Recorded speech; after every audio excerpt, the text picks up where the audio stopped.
Sat down with Joan Rivers just a couple years back, and she revealed to me the private pain that fueled her humor, heartbreak over her husband, and her broken friendship with Johnny Carson. We will never forget Joan Rivers allowing us backstage down the stairs here in New York City. She would perform right up until the end. Hey, Joan. Yes. Are we bugging you? But much of America first saw Joan on Ed Sullivan. Here is little Joan Rivers. Joan Rivers emerging from behind that curtain nearly 50 years ago. Weren't you pregnant on Ed Sullivan? Pregnant and you weren't allowed to say it.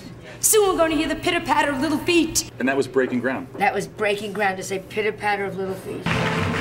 May I say, Mr. Sullivan, I'm delighted to be here. And hers was a groundbreaking and sometimes backbreaking journey. This is where my career has come to. I'm sitting on a stool that's coming apart.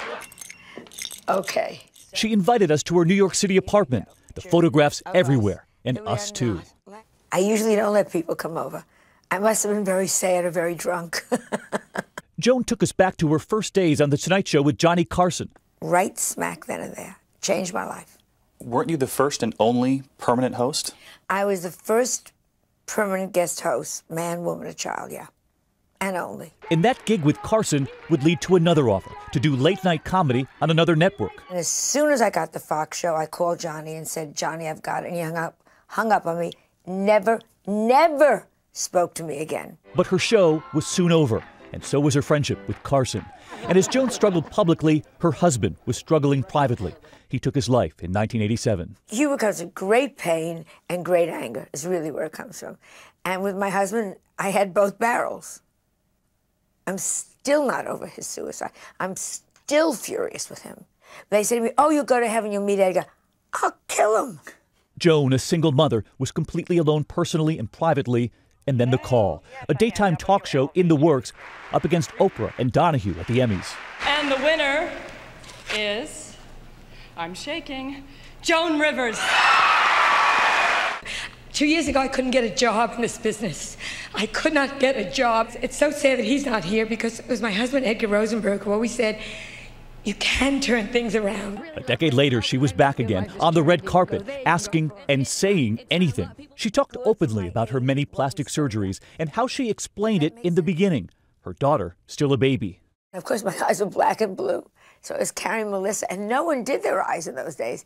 So people would say to me, what happened to you? And I'd say, the baby punched me in the eyes. And they bought it. People were so stupid in those days. Poor Melissa. Poor Melissa. Kid's going, kid hit me in the eyes. And it turned out, behind all of that humor, humility. I'm proud of nothing, my darling. I am swimming upstream. I don't know where it's gone. If you don't do what you want to do, you're a fool. Joan Rivers sitting down with us, and Barbara Walters with us now. Joan was your friend. Was she the same privately as she was publicly? Well, publicly we know. Brash. She would say anything. She would say all the things that women wanted to say and perhaps didn't. Privately, she was very elegant, a house full of antiques and silver, and rather quiet. And I'm curious, Barbara, if she had any idea in these final days about the support that came in from all over the world, what would she have made of it? You know, we've all said she liked nothing more than to work. And to know that she had this kind of an audience, even when she was unconscious, I think she would have been smiling. I will miss her. Barbara Walters with us tonight on her friend Joan Rivers, and we'll have much more coming up tonight on Nightline. So many people remembering Joan Rivers tonight.